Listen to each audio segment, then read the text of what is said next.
আমার তো চিন্তার শেষ নেই। তোর বিয়ের সময় এতগুলো টাকা ঘনশ্যামের কাছ থেকে ধার নিয়েছি, তা যে ১ মাসের মধ্যে কি করে শোধাবো কে জানে।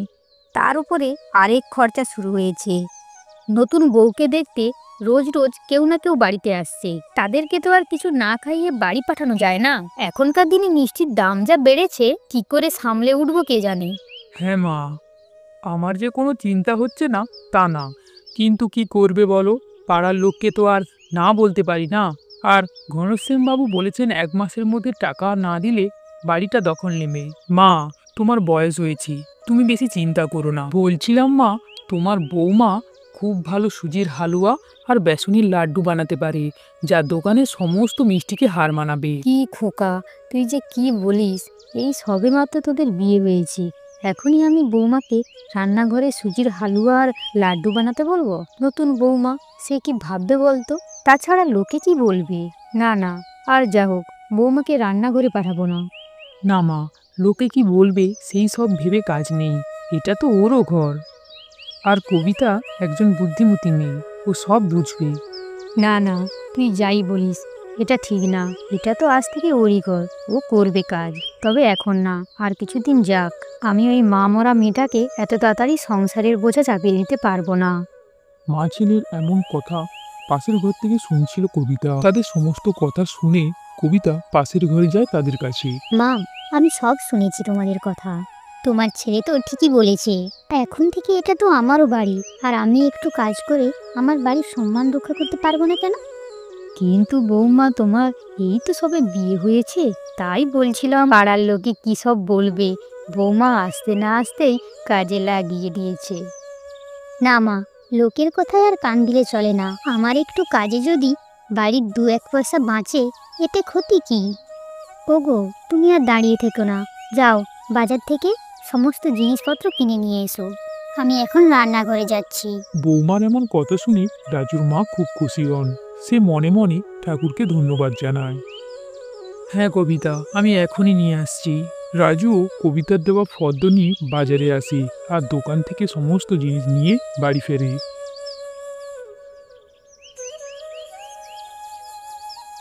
কবিতা এদিকে হালুয়া আর লাড্ডু বানাতে শুরু করে। সে খুব মন দিয়ে যত্ন সহকারে হালুয়া আর লাড্ডু তৈরি করতে লাগলো। কিছুক্ষণের মধ্যেই হালুয়া আর লাড্ডু তৈরিও হয়ে যায়। মিষ্টিগুলো দেখতেও যতটা সুন্দর হয়েছিল, গন্ধও তেমন উঠছিল ভালো। বাহ, মিষ্টির গন্ধটা তো দারুণ উঠেছে। আজ কতদিন পর বাড়িতে এত ভালো কিছু হচ্ছে। বাহ, কত সুন্দর গন্ধ উঠেছে। আজ কতদিন পর ভালো কিছু খেতে পাবো। দোকানের মিষ্টির দামের জন্য কতদিন মিষ্টিই খাওয়া হয়নি। বেশ কিছুক্ষণ পর কবিতা তাদের দুজনকে হালুয়া আর মিষ্টি খেতে দেয়।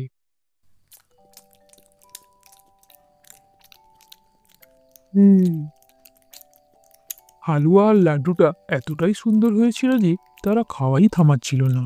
বাহ বৌমা, এই তো খুব সুন্দর হয়েছে খেতে। আমার তো মনেই হচ্ছে না এগুলো বাড়িতে বানানো হয়েছে। খোকা, তুই ঠিকই বলেছিস, এ দোকানের সমস্ত মিষ্টিকে হার মানাবে। আর এই মিষ্টি যদি কেউ একবার খায়, তাহলে বারবার খেতে চাইবে। তাহলে মা, আমি যে বলেছিলাম মিলল তো সে কথা? আমি যখন প্রথমবার ওর হাতে হালুয়া আর লাড্ডু খেয়েছিলাম, তখন তো আমি বিশ্বাসই করতে পারছিলাম না যে এটা বাড়িতে বানানো হয়েছে। কবিতার বানানো হালুয়া মিষ্টির গন্ধ আশেপাশে থাকা লোকেরা পেয়ে তার বাড়িতে আসে। কি দারুণ গন্ধ!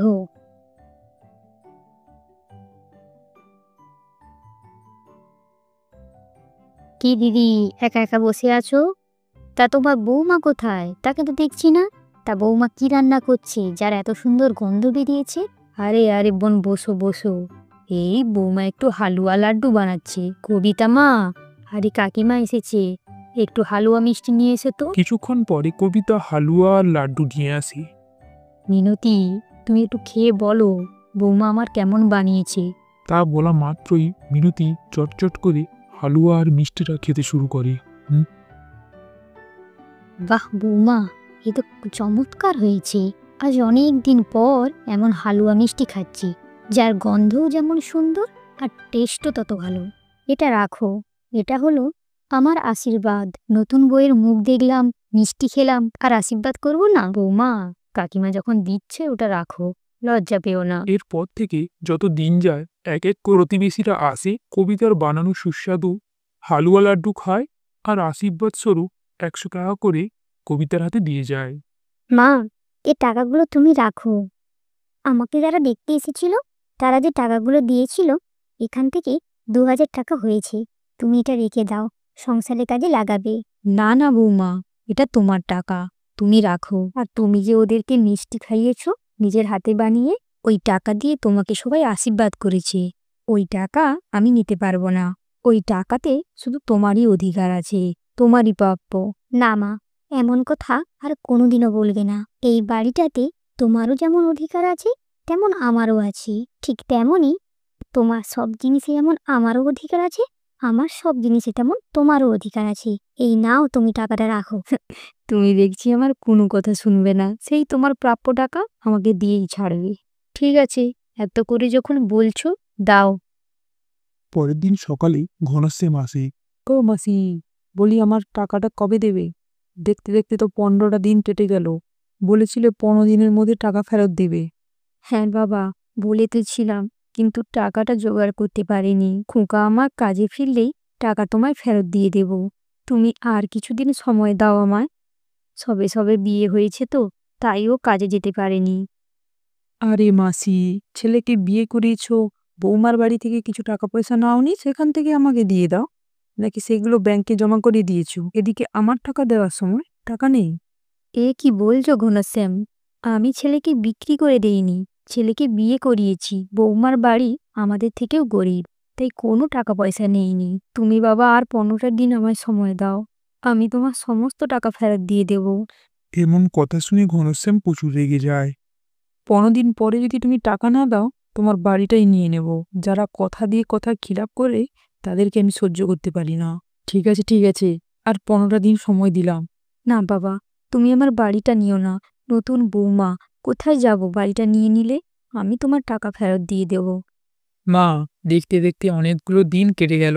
আজ আমি কাজে বেরোবো, তা না হলে ঘনশ্যামের টাকা ফেরত দিতে পারবো না। আর তা যদি না করি, উনি আমাদের বাড়িটা নিয়ে নেবে। আর আমার হাতেও তেমন টাকা পয়সা আর নেই। হ্যাঁ রে বাবা, তুই এবার বেরো। দেখতে দেখতে বেলা অনেক হলো। তুই তো এখন আড়তে যাবি, মাল তুলবি, তা টাকা পয়সা আছে? কাল আমাকে বৌমা কিছু টাকা দিয়েছিল। পাড়ার কাকিমা জেঠিমারা যে দেখতে এসেছিল, বৌমাকে কিছু টাকা দিয়েছে। সে পাগলি আবার আমায় দিয়েছে। তুই যদি চাস আমার কাছ থেকে নিয়ে যাস। না না মা, ও টাকা আমার লাগবে না। তা কবিতা তো ঠিকই করেছে, তুমি হলে এ বাড়ির কর্ত্রী। তোমার হাতে টাকা দিয়ে আমরা নিশ্চিন্তে থাকতে পারি। আর আমার কাছে যেটুকু টাকা আছে সেই টাকায় বাজার হয়ে যাবে। আমি তাহলে আসছি। এই বলে রাজুও বেরিয়ে যায়। রাজু পাড়ায় পাড়ায় গিয়ে ফল বিক্রি করে। এই কাজ করে প্রতিদিন যে রাজু যা উপার্জন করে সে টাকায় তার মা আর ছেলে চলে যেত। টাটকা ফল ছিল, টাটকা ফল, মিষ্টি মিষ্টি তাজা ফল ছিল। সেই দিন রাজু সমস্ত ফল বিক্রি করে বাড়ি ফিরছিল। সেই সময় তার বন্ধু রবির সঙ্গে তার দেখা হয়। কি রে ভাই, তুই এখানে দাঁড়িয়ে? তোকে বিয়েতে কত করে ডাকলাম, তুই এলি না কেন? তুই হলি কি আমার ছোটবেলার বন্ধু, এত করে বলা সত্ত্বেও এলি না? আরে ভাই, কি বলবো, তোর যেদিন বিয়ে সেই দিন আমার বাবা হঠাৎই অসুস্থ হয়ে পড়ে। বাবাকে নিয়ে হাসপাতালে ছিলাম, তাই তোর বিয়েতে যেতে পারিনি। তুই কিছু মনে করিস না। ও তাই নাকি? আমি জানতাম না। তা জেঠু এখন কেমন আছেন? ডাক্তার কি বলেছে? সময় করে আমি ওনাকে একদিন দেখে আসবো। আগের থেকে এখন একটু ভালো আছে, কিন্তু কাল একবার বাবাকে নিয়ে চেকআপে যেতে হবে। কিন্তু তোর একটু সাহায্য লাগবে। তুই তো জানিস আমি সকালে বাড়ি বাড়ি পেপার দিই। বাবার অসুস্থতার জন্য বেশ কয়েকদিন পেপার দিতে দেরি হয়, না হলে দিতে যাই না। এর জন্য অনেক বাড়ি আমার থেকে পেপার নেওয়া বন্ধ করে দিয়েছে। কিন্তু এখনও অনেকগুলো বাড়ি আমার কাছ থেকে পেপার নেয়। পরপর দুদিন যদি পেপার না দিই তারাও হয়তো ছেড়ে যেতে পারে। তাই তুই যদি একটু সকালে উঠে পেপারগুলো দিয়ে দিস তো ভালো হয়। তুই তো জানিস এই নিয়েই আমার সংসার চলে। কাজ চলে গেলে বাবার চিকিৎসাটাও করাতে পারবো না, সংসার তো দূরের কথা। কিন্তু আমি অত দূর পেপার দিতে যাব কেমন করে? আমি তো তোর সাইকেলটাও তেমনভাবে চালাতে পারি না। পেপার দিতে দিতে তাও অনেকটা বেঁচে যাবে। তারপর আমি আড়তে গিয়ে আবার ফল তুলবো, কি করে যে করব বুঝে উঠতে পারছি না। ভাই, না বলিস না, খুব বিপদে পড়ে যাব। অনেক আশা নিয়ে তোর কাছে এসেছিলাম। তুই আমার সাইকেলটা নিয়ে যা, গ্রামের রাস্তা, কোনো অসুবিধা হবে না। আস্তে আস্তে করে চালাবি, হয়ে যাবে। আমি যাদের বাড়িতে পেপার দিই তাদের একটা নামের লিস্ট তোকে ধরিয়ে দেব। এটুকুনি একটু উপকার কর। ঠিক আছে, তুই তাহলে সন্ধেবেলা বাড়িতে এসে লিস্টটা দিয়ে যাস। এই বলে রবি ছুটতে ছুটতে বাড়ির দিকে চলে যায়।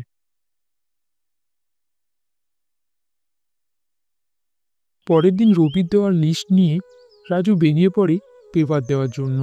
চারপাশে তখনও অন্ধকার কাটেনি। অল্প অল্প ভোরের আলোতে রাজু সাইকেল চালাচ্ছিল খুব ভয়ে ভয়ে। দেখতে দেখতে দিনের আলো ফুটে যায়। রাজু খুব ভালোভাবেই সাইকেলটা চালাতে পারছিল, আর সে একটু চিন্তাও করছিল যাতে তার কাজে কোনো দেরি না হয়ে যায়। তারপর সে এক এক করে পেপার দিতে শুরু করে। প্রায় পেপার দেওয়া শেষ। সেদিনের মতো সে তার বন্ধুর দেওয়া দায়িত্বের কাজ শেষ করে সে তার নিজের কাজে চলে যায়। রবি সেদিন বাবাকে নিয়ে সঠিক সময়ে বাড়ি ফিরতে পারেনি, তাই রাজুকে পরের দিনের পেপারে দেওয়ার কাজটাও করতে হয়। রাজু তেমন ভালো সাইকেল চালাতে পারে না, তাও সে আস্তে আস্তে করে এক ধার থেকে সাইকেল চালাচ্ছিল। হঠাৎ একটি বাইক এসে রাজু সাইকেলে ধাক্কা মারে। রাজু সঙ্গে সঙ্গে মাটিতে পড়ে যায়। রাজুর কোমরে খুব জোরে আঘাত লাগে, আর সে সেখানেই অজ্ঞান হয়ে যায়। সবাই মিলে রাজুকে হসপিটালে নিয়ে আসে আর বাড়ির লোকদেরকে খবর দেয়। রাজুর এমন অবস্থা দেখে কবিতা আর তার মা খুব কান্নাকাটি করে।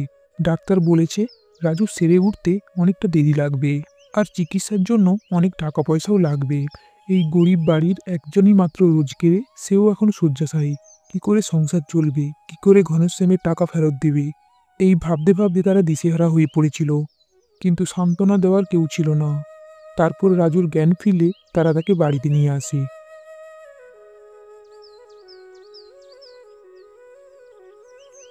বৌমা, এখন কি করে সংসার চলবে? কি করে ঘনশ্যামের টাকা ফেরত দেবো আমি? তা না পারলে যে আমাদেরকে বাড়ি ছাড়তে হবে। তখন আমি এই অসুস্থ ছেলে আর তোমাকে নিয়ে কোথায় যাব? মা, আপনি একদম চিন্তা করবেন না। আমি কিছু না কিছু করে ঘনশ্যামের টাকা ফেরত দেব, আর এই বাড়িটিকে ছাড়াবো। আচ্ছা মা, আমার হাতের বানানো হালুয়া সবাই তো বেশ পছন্দ করে। আমি যদি পাড়ায় পাড়ায় গিয়ে হালুয়া মিষ্টি বিক্রি করি, তা যদি ভালো চলে, তাহলে যে টাকা আসবে সে টাকায় চিকিৎসাটা তো করতে পারবো। শুধু শুধু বসে থাকলে তো আর টাকা আসবে না। কাল থেকে ভাবছি আমি এটাই করব। আর ঘনশ্যামের টাকা সেটা কি করে ফেরত দেব? তাছাড়া তুমি হলে গিয়ে আমার বাড়ির লক্ষ্মী। শেষমেশ তোমাকেই যেতে হচ্ছে পাড়ায় পাড়ায় হালুয়া মিষ্টি বিক্রি করার জন্য। না মা, এমন কথা বলবেন না। লক্ষ্মী হয়েছে তো কী হয়েছে, আমিও তো এ বাড়ির কেউ একজন। আমারও দায়িত্ব আছে সংসারটা ঠিকভাবে চালনা করার। তাছাড়া এই দুর্দিনে এইসব ভাবলে চলে না। তুমি আমায় আশীর্বাদ করো মা, আমি যেন তোমার ছেলেকে সুস্থ করতে পারি, আর ঘনশ্যামের হাত থেকে এই বাড়িটা ছাড়াতে পারি। হ্যাঁ হ্যাঁ, আমি তোকে আশীর্বাদ করছি। তুই সব কাজে সফল হ। তুই আজ থেকে আমার বৌমা নয়, আমার ছেলে। তারপরে শাশুড়ি আর বৌমা সারা রাত ধরে কথাবার্তা বলে। তারা একে অপরকে সান্ত্বনা দেয়। দেখতে দেখতে রাতও কেটে যায়। সকাল হতেই ঘনশ্যাম হাজির হয় তাদের বাড়িতে। ও মাসি, বলি টাকা রেডি আছে আমার? দেখতে দেখতে 15টা দিনও কেটে গেল, এবার আমার টাকা দাও। আজ টাকা নয় বাড়ি, যে কোনো একটা নিয়ে যাব। না না বাবা, এমন বলো না। এ মাসে তোমার টাকাটা দিতে পারবো না। আমার ছেলে পরের উপকার করতে গিয়ে অ্যাক্সিডেন্ট হয়েছে। তার চিকিৎসার জন্য যেটুকু টাকা ছিল সব খরচা হয়ে গেছে। দিন দুবেলা খাওয়ার জন্য পয়সা নেই। তোমার টাকাটা যদি কয়েক মাস পরে দেই। না না না, আমার টাকা আজই চাই। হয় টাকা দাও, নয় বাড়ি দাও। তোমার ছেলে পড়লো কি মরলো আমার তা জানার দরকার নেই। আজ আমি টাকা নয় বাড়ি, যে কোনো একটা নিয়ে যাব। ঘনশ্যামের এমন কথা শুনে ঘর থেকে কবিতা বেরিয়ে আসি। ঘনশ্যাম বাবু, আপনি রাগ করবেন না। আমাদের অবস্থাটা একবার বোঝার চেষ্টা করুন। আমাদের ক্ষমা করুন, আমরা আপনার টাকা সঠিক সময়ে দিতে পারিনি। আপনি যদি আমাদের বাড়িটা নিয়ে নেন, তাহলে আমরা কোথায় যাব? আপনি আমাদের একটা মাস সময় দিন, তার মধ্যে আপনার টাকাটা দিয়ে দেব। এইটুকুনি দয়া অন্তত আমাদের করুন। আমরা তো কোথাও চলে যাচ্ছি না। 1 মাসের পর যদি আমরা টাকা না দেই, তখন আমরা বাড়ি ছেড়ে দেব। এই অসুস্থ মানুষ আর এই বৃদ্ধ মাকে নিয়ে আমি কোথায় যাব? তাদের কথা শুনে ঘনশ্যামের একটু দয়া হলো। ঠিক আছে ঠিক আছে, আমি 1 মাস পরে আসবো, তখন যেন আমাকে খালি হাতে ফেরত যেতে না হয়। খুব সকালে উঠে কবিতা হালুয়া আর মিষ্টি বানাতে শুরু করে। সে খুব আশা নিয়ে হালুয়া আর মিষ্টিগুলো বানাচ্ছিল। যদি এগুলো বিক্রি করে সে 2 পয়সা ঘরে আনতে পারে। এইসব ভাবতে ভাবতে সে বেশ কিছু হালুয়া মিষ্টি তৈরি করে ফেলে, যার রূপ আর গন্ধ ছিল খুব সুন্দর। বৌমা, তুমি তাহলে এই ঠেলা গাড়িতে করে বিক্রি করতে বেরোবে? কিন্তু এটা তো ভীষণ ভার, আর তোমার সবেমাত্র বিয়ে হয়েছে, তুমি তো রাস্তাঘাট ঠিক করে চেনোই না। কি করব মা বলো, ভগবান হয়তো এরকম পরিস্থিতি আমাদের দিয়ে খুশি হয়েছেন। তোমাকেও তো সঙ্গে নিয়ে যেতে পারবো না, তোমারও বয়স হয়েছে, তুমিও হাঁটতে পারবে না, তাছাড়া তোমার অসুস্থ ছেলেও বাড়িতে আছে। ঠিক সেই সময় রবি সেখানে হাজির হয়। না বৌদি, তোমাকে আর একা যেতে হবে না, তোমাদের এমন পরিস্থিতি আমার জন্যই হয়েছে। রাজু যতদিন না সুস্থ হচ্ছে ততদিন তোমরা যা বলবে আমি সব করে দেব। বৌদি, আমি মিষ্টিগুলো কি গাড়িতে সাজিয়ে নেব? ঠিক আছে ভাই, তুমি তাহলে মিষ্টিগুলো সাজিয়ে নাও। আর এত বড় ঠেলা গাড়ি আমার পক্ষে নাড়ানো সম্ভব নয়, তুমি যদি একটু আমার সঙ্গে যাও তাহলে খুব ভালো হয়। তারপর রবি মিষ্টিগুলো ঠেলাগাড়িতে সাজিয়ে নেয়। কিছুক্ষণ পরই তারা বেরিয়ে পড়ে মিষ্টি বিক্রি করার উদ্দেশ্যে।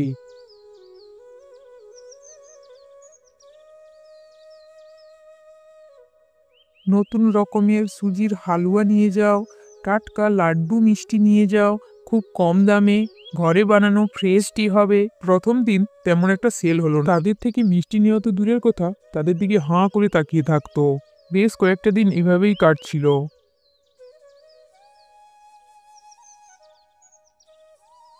এরকম বেশ কয়েকটা দিন যাওয়ার পরে লোকজনরা তাদের কাছ থেকে মিষ্টি কিনতে শুরু করলো। হালুয়া আর মিষ্টির টেস্টটা এতটাই সুন্দর ছিল, দিনের মিষ্টি দিনেই শেষ হয়ে যেত। এই ব্যবসাতে কবিতার কিছুটা লাভও হচ্ছিল। দিদি, আমায় 5 পিস মিষ্টি আমায় দাও এক তো। প্লেট হালুয়া দাও। হালুয়া দাও। দাদা, একটু তাড়াতাড়ি দিদি, করুন আমি না। আগে এসেছি, আমায় দাও না আগে। মা, কাল তো মাস শেষ হয়ে যাচ্ছে, ঘনশ্যাম বাবু নিশ্চয়ই কাল আসবেন। সংসারের খরচা আর আপনার ছেলের ওষুধের পরে যা সাশ্রয় হতো, তাতে ঘনশ্যাম বাবুর হাফ টাকাটা সঞ্চয় হয়েছে। হাফ টাকাতে জমিয়েছো, ওটাই দিয়ে দিও, আর বলো বাকিটা পরের মাসেই দিয়ে দেব।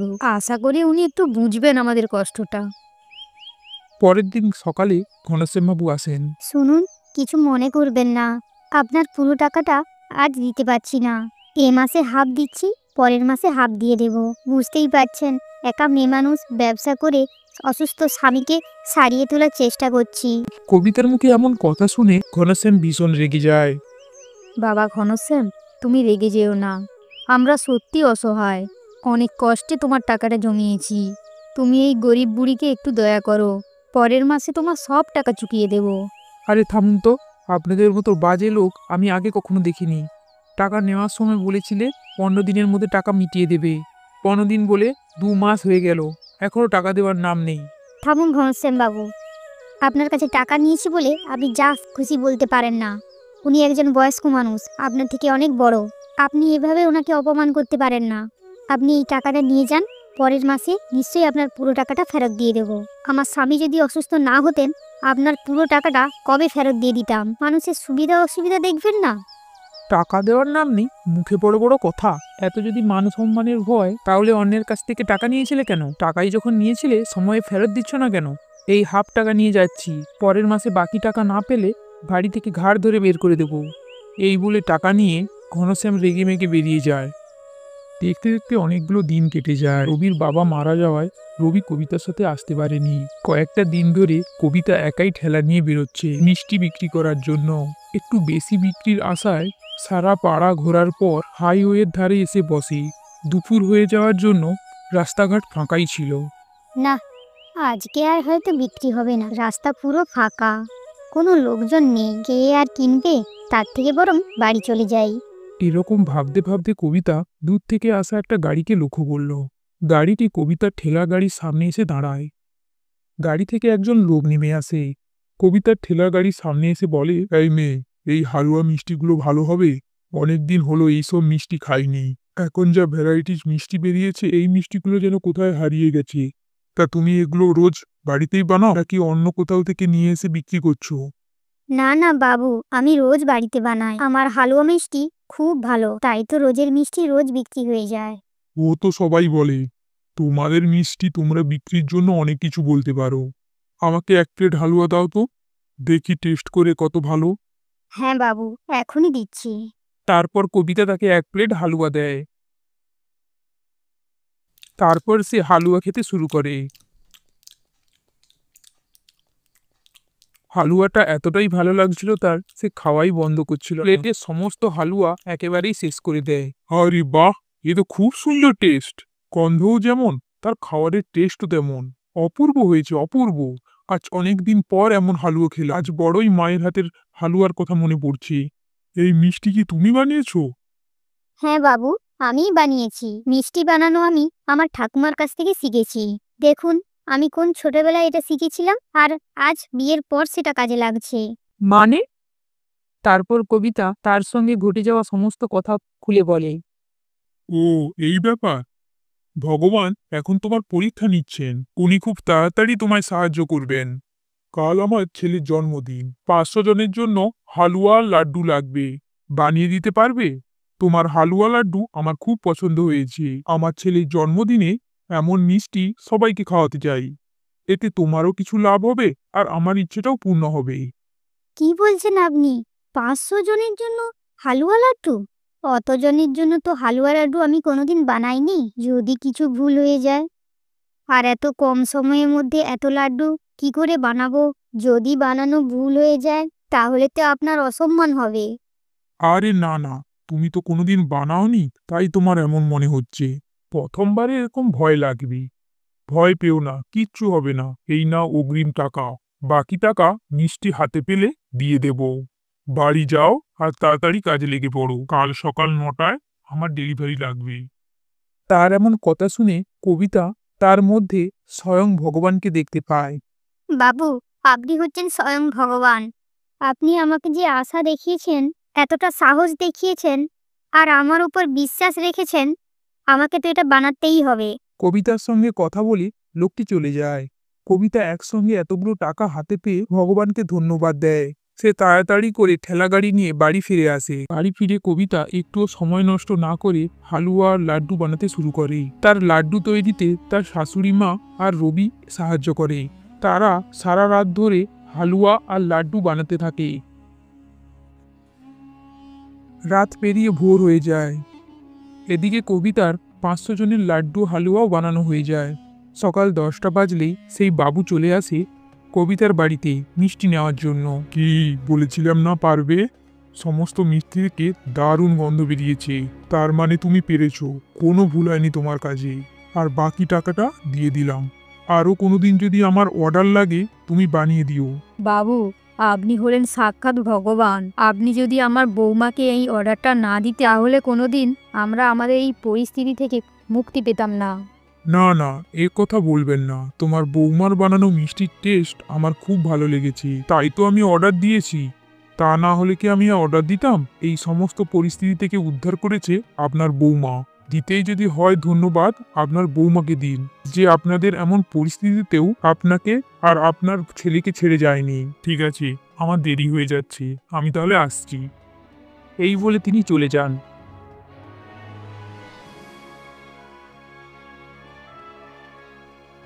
কিছুক্ষণ বাদেই ঘনশ্যাম আসে। ঘনশ্যাম বাবু, এই নিন আপনার টাকা। মাস শেষ হওয়ার আগেই আপনার টাকাটা ফেরত দিয়ে দিলাম, তাও 2 মাসের সুদ সমেত। আজ থেকে আমরা ঋণ মুক্ত হলাম। তারপর টাকা নিয়ে ঘনশ্যাম চলে যায়। এখন রাজু বেশ সুস্থ। ঘনশ্যামের ধার দেনা মিটিয়ে তখনও বেশ কিছু টাকা হাতে থাকায় কবিতা নিজে একটা মিষ্টির দোকান খোলে। এভাবে কবিতার বানানো মিষ্টির জাদুতে পরিবারের সুখ নেমে আসে।